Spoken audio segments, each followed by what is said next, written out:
The sky was unnaturally quiet that evening. Cities across the globe buzzed with normal life, unaware of what was approaching. High above, in the cold darkness of space, something moved silently, something that had never before touched Earth. It began as a small anomaly on telescopes and satellites. Scientists called it a comet at first, but soon, instruments detected it wasn't a rock. It was a massive ship, larger than any human structure, with strange lights pulsing along its hull. People laughed at the early warnings, assuming it was a hoax, but in the control rooms of NASA, ESA, and private observatories, panic was starting to spread. The ship didn't enter like a normal spacecraft. It didn't orbit the planet slowly. It descended directly, fast, precise, almost like it knew exactly where to go. Cities in the southern hemisphere reported flashes in the sky, like lightning without clouds. People stopped, staring upward. Phones were raised, cameras pointed, but nothing could prepare them for the shadow that would soon fall over the world. On a remote hill in the Australian outback, Dr. Elena Torres was studying electromagnetic anomalies. Her instruments started screaming with alerts she had never seen before. A pulse, then another, and then an overwhelming surge that made every device around her flicker and die. She looked up and saw it, silhouetted against the sun, a massive, dark ship, triangular, almost organic in shape. Her breath caught in her throat. This can't be real," she whispered. By the time night fell, the ship hovered above the Pacific Ocean. Satellites tracked its slow rotation. It was watching Earth, scanning it, probing. The waves below it seemed smaller than they should, as if the water itself was afraid of the intruder. Then came the first sign of life from the vessel. A beam of light shot down, cutting through the night sky like a blade. Fish jumped from the water, birds scattered in every direction, and for the first time, humanity understood they were not alone. Governments scrambled jets.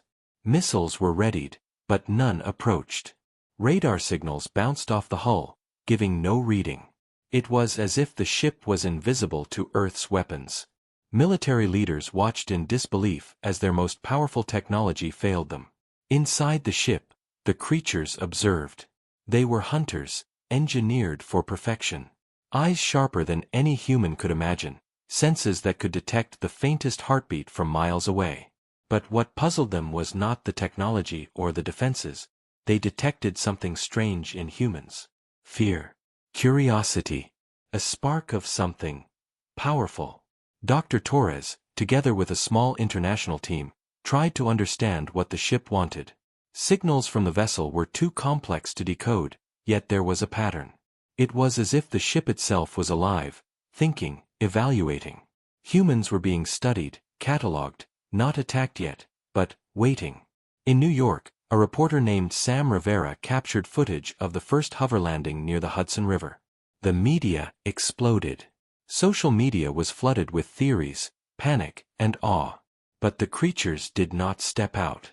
They stayed within their colossal craft, silent, observing. Their presence was enough. Humanity realized just how small they were in the universe. Then came the first disappearance. A small fishing boat near the Mariana Trench vanished. No debris, no signal, nothing. Only the radar pulse detected it for a moment, then gone. The world went from curious to terrified. Dr. Torres and her team discovered something even more alarming. The ship wasn't just studying Earth, it was mapping, identifying, and ranking life forms. Predators of unmatched skill, they had come to claim the top spot in the food chain. But as the patterns emerged from the data, a strange conclusion appeared. Humans, weak as they seemed, had something the aliens didn't fully understand. Resourcefulness, unpredictability, and something deep in their biology that made them dangerous in ways the predators couldn't yet measure. Night after night, the ship remained. Cities learned to sleep with lights off. Phones and radios crackled with static whenever the vessel pulsed its energy. People began to whisper of the legends, old stories of sky gods and watchers. Was this the same? Only the creatures knew. Then, a global broadcast from the predators arrived, though not through words, but through a signal that resonated in electronics worldwide. The message was clear: we are here. We are the ultimate predators. Prepare. And as the first massive storm formed above the Atlantic, humans realized that this was only the beginning. They had been observed, judged, and underestimated. Dr. Torres, staring at the dark shape against the clouds, felt a shiver run down her spine. She knew the ship had a purpose beyond survival. It was hunting, but what did it seek? And could humanity survive the first encounter? The night was long, and the world waited, holding its breath. The world had never felt so small. Even the greatest cities seemed fragile under the shadow of the alien ship. For days, it had hovered silently over the oceans, observing, scanning, analyzing. And humanity waited, powerless, unsure what would come next. Dr. Elena Torres could not sleep. Her mind raced with calculations, simulations, and terrifying possibilities. The ship's energy pulses had altered the Earth's magnetic field. Animals behaved strangely, migratory patterns were disrupted, and even weather systems seemed to bend toward the alien presence. Something was coming, and she felt it in her bones. Then, the first direct contact happened. It began at a remote research station in the Arctic. Satellites had noticed strange activity, tiny shapes moving toward the ice. Soon, reports flooded in. Alien craft had landed. Not ships like humans built, but sleek, spindly vehicles, almost organic in appearance. And the beings inside them were moving, fast, efficient, and intelligent. Major Peter Hayes of the United Nations Rapid Response Unit watched the footage live. The aliens were unlike anything humans had ever faced. Four-limbed, armored, with eyes that glowed like molten gold. They did not speak but moved with purpose. In minutes, they dismantled the research station's defenses, scanning every sensor, every human inside.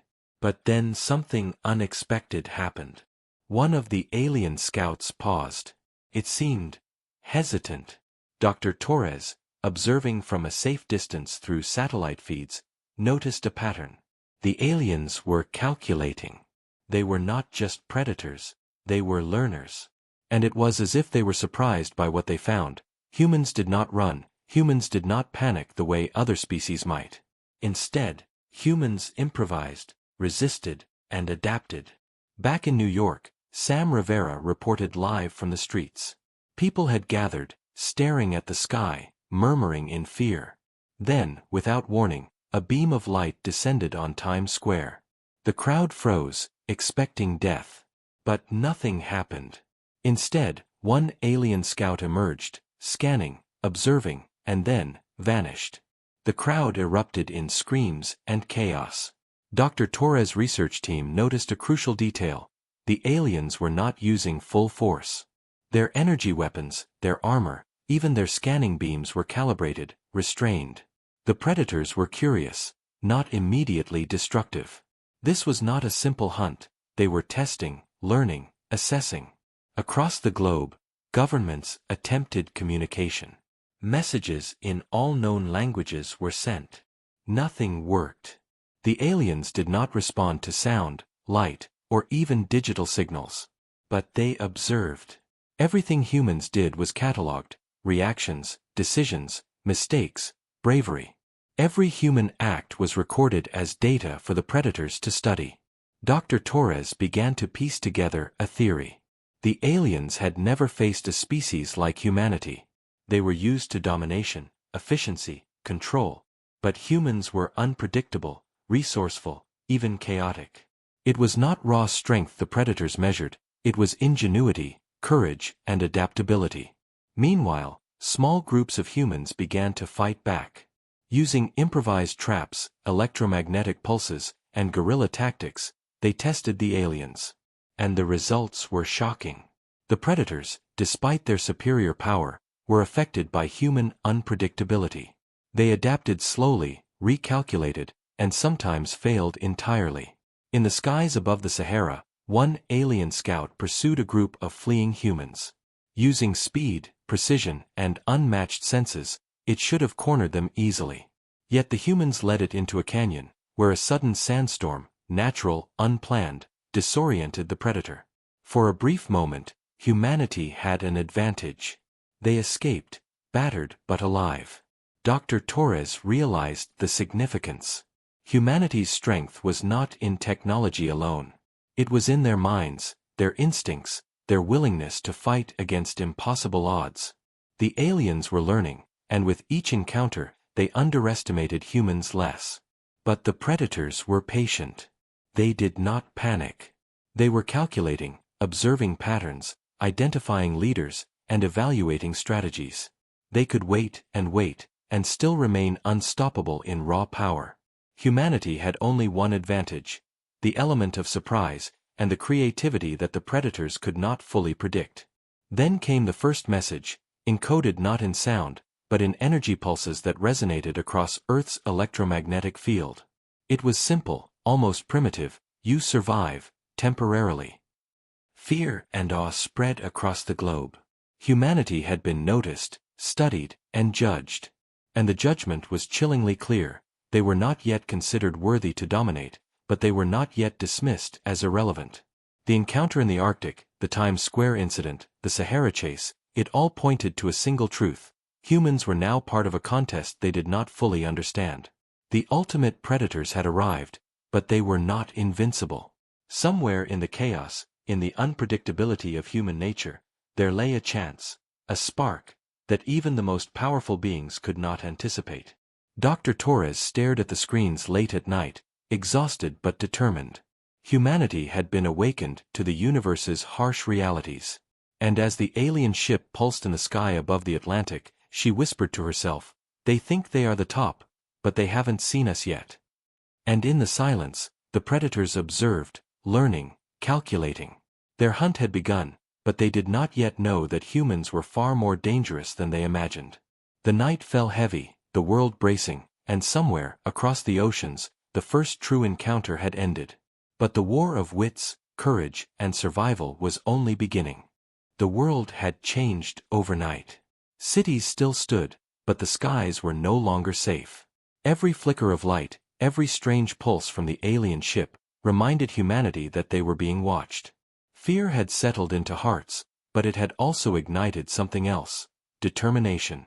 Dr. Elena Torres became a central figure.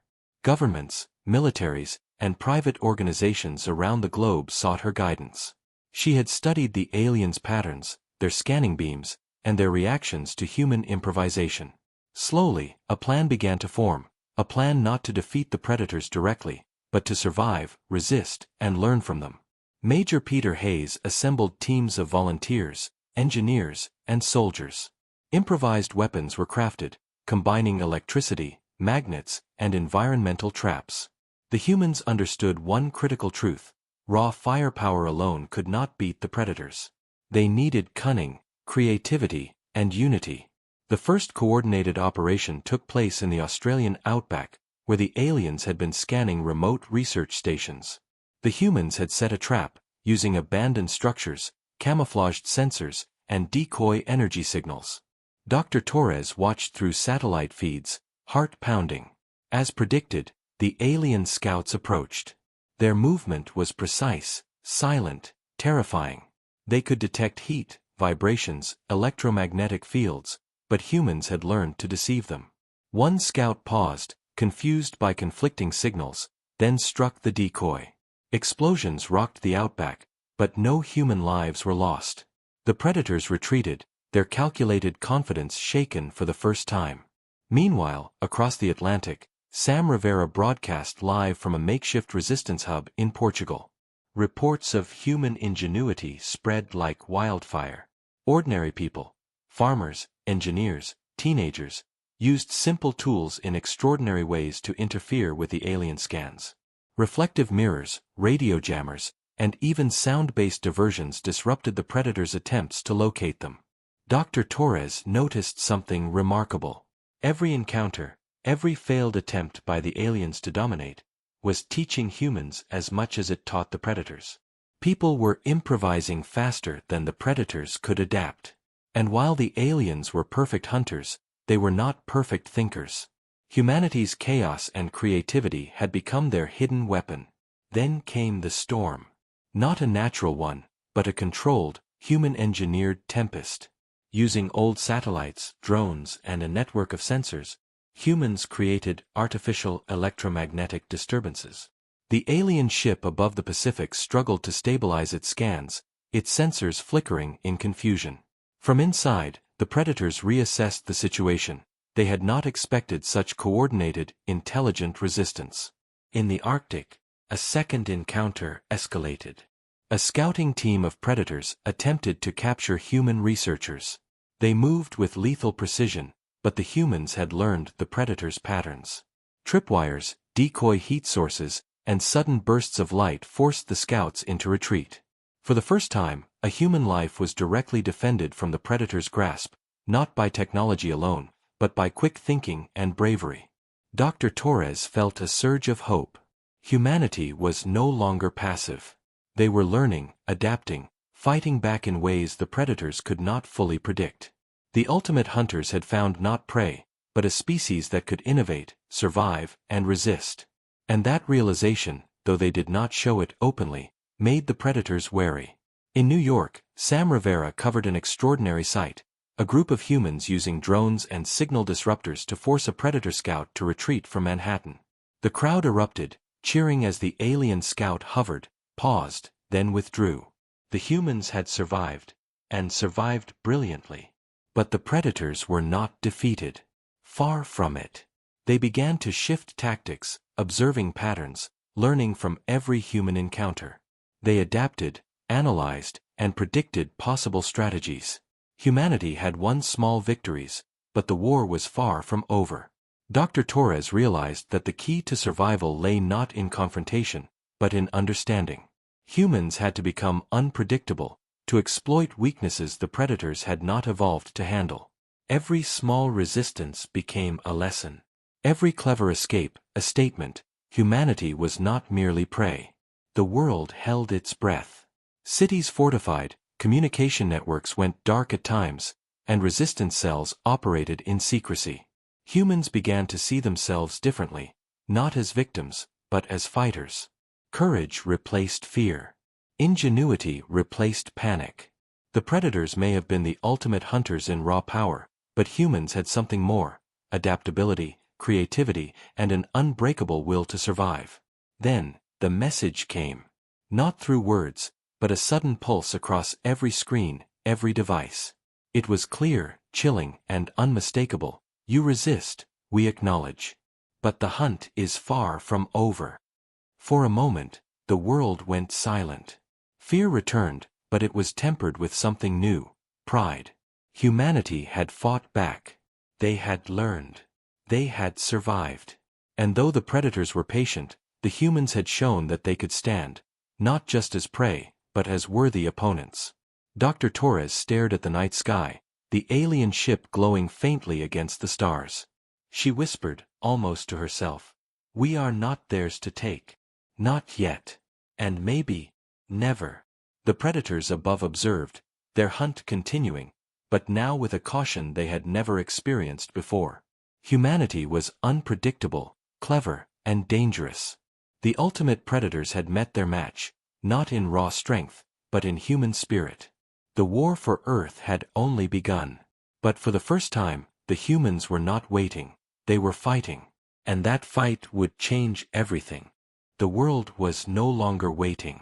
Humanity had tasted small victories, survived encounters that should have ended in disaster, and learned the value of creativity and courage. Now, they were ready for more. The resistance had grown, networks had formed, and even ordinary people were finding ways to fight back. Dr. Elena Torres led a team deep inside an abandoned research facility in the Swiss Alps. There, she and her team studied the predators' weaknesses. Their armor, while nearly indestructible, could be disrupted by specific electromagnetic pulses. Their sensors, while incredibly sharp, struggled with chaotic interference.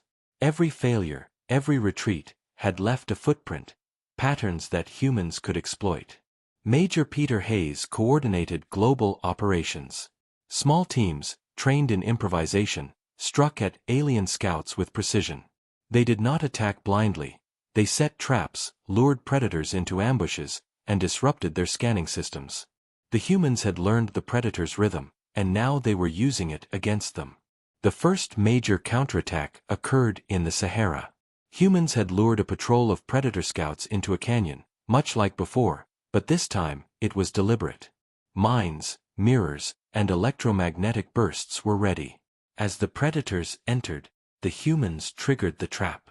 Lights, vibrations, and pulses disoriented the scouts, forcing them to retreat.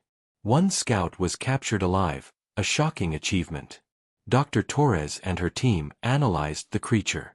Even in captivity, it radiated intelligence, calculating every move. But it also revealed something humans had suspected. Predators underestimated creativity. Their strength was unmatched, but they struggled with unpredictability. Humans had turned that weakness into an advantage. Across the Atlantic, in New York, another operation unfolded. Teams moved through the city using the subway, rooftops, and abandoned tunnels. Drones guided them, sensors disrupted alien scans, and improvised weapons forced predators to retreat. The humans were not just surviving, they were winning small battles, reclaiming their cities step by step. The predators above were noticing. Their large ship, hovering silently, began deploying more scouts, more sophisticated strategies. Yet, with each encounter, they learned slower than humans adapted. The unpredictability of human behavior frustrated them. They had never encountered prey that could fight back in ways that were clever, chaotic, and unpredictable. Then came the night of the storm. Humans had rigged devices across the Atlantic, designed to create a massive electromagnetic disruption. The goal was not destruction, but distraction. The predators' systems faltered, their scans misaligned. Teams on the ground used this opportunity to strike at multiple targets at once. For the first time, humans had forced the predators to retreat strategically, rather than reactively. Dr. Torres realized the significance. Humanity had learned something vital. The predators were not infallible. They had power, yes, but they were not perfect. Intelligence, creativity, and courage could level the playing field. Humans were not prey, they were opponents, dangerous in ways the predators had not predicted. Sam Rivera broadcast live from the roof of a building in Manhattan. The city below was alive with human resistance, people cheering, improvising, and fighting together. The alien scouts were retreating, signals disrupted, confused. Humanity had taken a stand, and the world was watching. But the predators were patient. They did not panic. Their main ship remained above the Atlantic, analyzing, recalculating. They were learning from every move humans made. And they were preparing. Dr. Torres convened a global council of scientists and military leaders. It was clear, survival was no longer enough. Humanity needed to strike strategically, to show the predators that they were not only capable of surviving, but capable of resisting boldly. The counterattack was a message. Humans would not be controlled, hunted, or dominated. They were rising, together, with ingenuity as their weapon and courage as their shield. The night sky above the Pacific shimmered with the predator ship's energy pulses, warning, watching, calculating. Yet below, across deserts, cities, mountains, and forests, humans moved in synchronization, striking, distracting, defending, surviving. Dr. Torres looked at the monitors, exhausted but determined. They thought they were the ultimate hunters, she said quietly. But they haven't seen humans united, clever, and fearless. They will learn soon enough. And somewhere in the darkness of space, the predators observed, confused, frustrated, but intrigued. Humanity was unlike any prey they had ever encountered. They had underestimated one crucial element, the human spirit. The counterattack was only the beginning. Humans had shown they could fight back, and the predators would never see them the same way again. The war for Earth was escalating, and every battle, every clever maneuver, was proof. Humanity was not just surviving, they were evolving into something the ultimate predators could not fully understand. The world had changed. Humanity no longer waited. From the deserts of Africa to the mountains of Asia, from cities in Europe to islands in the Pacific, humans were fighting back. The predators had arrived expecting weakness, fear, and submission, but they had found something entirely different. Dr. Elena Torres and Major Peter Hayes had coordinated a global strategy. Humans were no longer acting in small, isolated pockets. They were united, sharing information, improvising together, and striking with precision. Every failed encounter had been studied. Every predator misstep had been memorized. Now, humans were ready for the turning point. The first phase began over the Atlantic. Using satellites, drones, and remote-controlled ships, humans created massive decoys. Energy pulses, heat signals, and electromagnetic distortions made the predators believe entire fleets of humans were concentrated in one area. In reality, small strike teams moved undetected, targeting alien scouts and their equipment. The predators, for the first time, faced true chaos. Their sensors, calibrated for precision and control, could not handle the randomness, speed, and creativity of human tactics. Scouts collided with one another in confusion. Some were trapped by electromagnetic nets. Others were forced to retreat after humans triggered localized storms and explosions. Dr. Torres analyzed every detail. "They are powerful, yes," she said to her team, "but they are predictable when we force them into patterns. They are strong, but not clever enough to match human imagination." Her voice carried hope, a rare but real hope that humanity could change the course of the war. Meanwhile, in the streets of New York, Sam Rivera broadcast live as humans staged daring maneuvers against predator patrols. Rooftop teams used mirrors to blind scanning devices, while underground teams disrupted communications with improvised jammers. The predators hesitated for the first time, unsure where the next attack would come from. Across Europe, humans used abandoned military bases to launch precision strikes. Small teams took down energy grids, forcing predators to adjust and revealing weaknesses in their armor and sensors. Every action was carefully planned, coordinated, and executed with bold creativity. Humans were no longer reactive, they were proactive, and the predators noticed. Then came the Arctic operation. The captured scout, now studied by Dr. Torres, provided invaluable information. Humans had discovered how to exploit its sensory systems. A plan was crafted: lure a group of predators into a frozen canyon and trigger a series of electromagnetic pulses that would temporarily disable their scanning systems. When the operation began, the predators moved cautiously, sensing the trap. But the humans had anticipated every hesitation. In the blink of an eye, pulses erupted, lights flashed, and the predators found themselves disoriented, retreating in confusion. For the first time, humans had forced the predators to fear them, not just respect them. Dr. Torres and Hayes understood the significance. Humanity had survived. Humanity had resisted. And now, humanity was proving it could dominate in cleverness. The turning point had arrived. But victory was far from complete. The predators were not defeated, they were learning, adapting, and recalculating. They had underestimated humans once, but now they would watch every move, expecting strategy, expecting resistance, and perhaps expecting danger. And danger was exactly what humans intended to deliver. Across continents, teams were preparing coordinated strikes.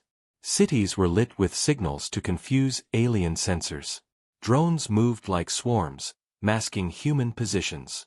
Improvised weapons disrupted predator equipment. Humanity had become a web of unpredictability, a force the ultimate hunters could no longer easily dominate. Sam Rivera, broadcasting from the edge of Manhattan, saw it firsthand. Humans were no longer hiding, they were showing their strength. Neighborhoods worked together, barricades were strengthened, traps were laid, and communication networks ensured every human action supported the larger plan. Courage radiated from every street, every building. Dr. Torres watched the predator ship hover above the Atlantic, its pulses slower, more cautious. For the first time, humans had forced it to hesitate. The turning point was not just a moment of battle. It was a shift in perception. Humanity had made it clear, they were no longer prey. And in that hesitation lay opportunity. Humans knew the predators would strike back, stronger and smarter, but they had discovered the key. The predators were strong, but human spirit, ingenuity, and unity could outmatch raw power. That was the ultimate weapon. something no alien technology could ever fully predict. As night fell across the globe, humans prepared for the next phase. They were tired, battered, and wary, but they were also alive, alert, and united. The turning point had given them hope, the first real sense that Earth was not doomed.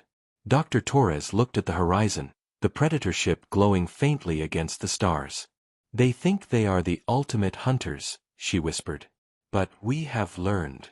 And now, we fight as one. They will see what humanity can truly do."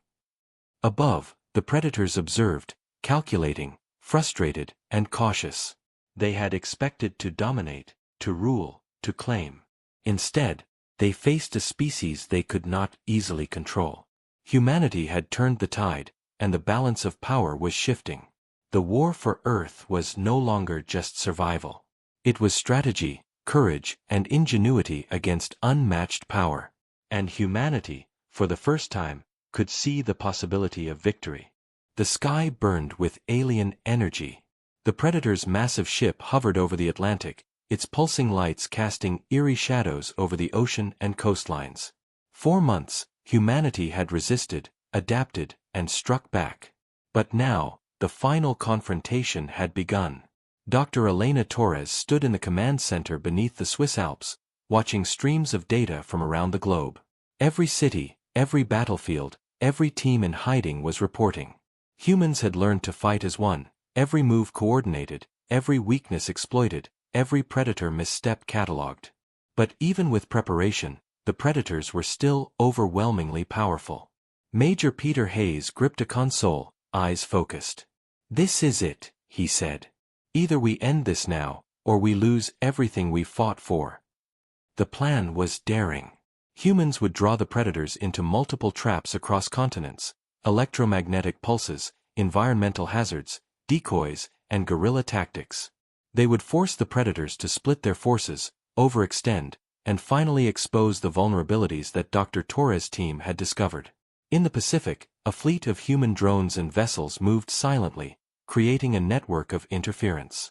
In the Sahara, teams prepared to collapse sand tunnels onto alien scouts. In New York, rooftop snipers, engineers, and resistance fighters synchronized signals to confuse and trap the predators.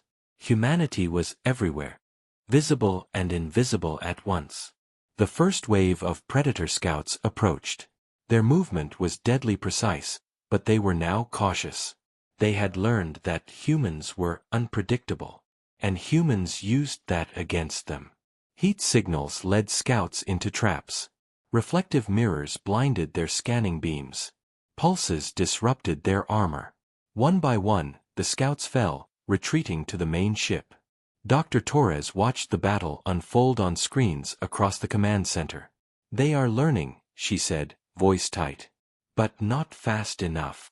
The Predator's main ship reacted, unleashing waves of energy pulses to sweep cities and disrupt human coordination. Skies lit up with arcs of light as pulses struck. Yet humans adapted instantly. Teams moved underground, signals were rerouted, and drones acted as shields. Humanity had become a single, resilient organism, flexible, adaptive, and brave. Then came the critical moment. Using the data from the captured scout and months of observation, humans executed a daring maneuver, a focused electromagnetic pulse designed to disable the Predator's sensors across a large area. The ship flickered, scanning systems failing, communication disrupted. The Predators were forced into disarray, their precision advantage gone. Major Hayes led a strike team into the heart of one city where the aliens had landed. With improvised weapons, traps, and guerrilla tactics, humans forced the Predators to retreat building by building. For the first time, aliens were truly challenged. Humanity was no longer surviving, they were dominating tactically. Dr. Torres coordinated the global network of resistance, guiding teams like a conductor leading an orchestra. Every strike, every pulse, every distraction worked in harmony. Humanity had become unpredictable, clever, and unstoppable in ways the Predators could not calculate. Sam Rivera broadcast live from Manhattan, his voice trembling with awe. "People of Earth," he said, "look at what we've done. We are not prey. We are fighters. We are clever, brave, and united. And today, we show the universe what it means to be human. The final showdown approached. The predators, confused and frustrated, focused on the largest concentration of human activity, the coordinated hub in Europe. But the humans had anticipated this. The hub was a decoy. While the predators attacked, strike teams moved from the shadows, collapsing structures, triggering pulses, and disrupting their command network. Inside the predator ship, confusion spread. The creatures could not understand the sheer adaptability of humans. They had expected fear, chaos, and submission, but they found intelligence, bravery, and unity. For the first time, the predators hesitated, not from weakness, but from respect and uncertainty. The climax came as humans activated a massive signal jammer combined with electromagnetic pulses across the Atlantic. The predators' ship faltered, lights flickering. Scouts fell back. Systems overloaded. The predators, the so-called ultimate hunters, realized they were facing an opponent unlike any before. Humanity had forced them to retreat. Dr. Torres exhaled, relief and pride mingling. We did it, not because we were stronger, but because we were clever, brave, and united. That is what makes us human. Major Hayes smiled grimly. They thought they were the top. They learned too late that humans are not just prey. We survive, we adapt, and we fight. Across the world, humans emerged from hiding, cautiously celebrating. Cities were damaged, but humanity had proven something far greater than victory. They had proven their spirit, ingenuity, and courage were unmatched. Above the Atlantic, the predator ship hovered for a moment longer, its energy pulses fading. Then, slowly, it began to rise, retreating into space. The ultimate hunters had been forced to acknowledge humanity, not as prey, but as a species capable of standing, resisting, and surviving against impossible odds. The night was quiet again. Humanity had endured, adapted, and emerged victorious. The war for Earth was not just survival, it was a testament to what humans could achieve when united, clever, and fearless. Dr. Torres looked at the stars, feeling the weight of the journey and the hope for the future. They came expecting to dominate, she whispered. But they found humans, and humans will never be tamed. And somewhere in the darkness of space, the predators watched and learned. Humanity had proven the ultimate truth. Raw power may dominate, but spirit, courage, and ingenuity can defy even the most unstoppable force. The final stand had ended.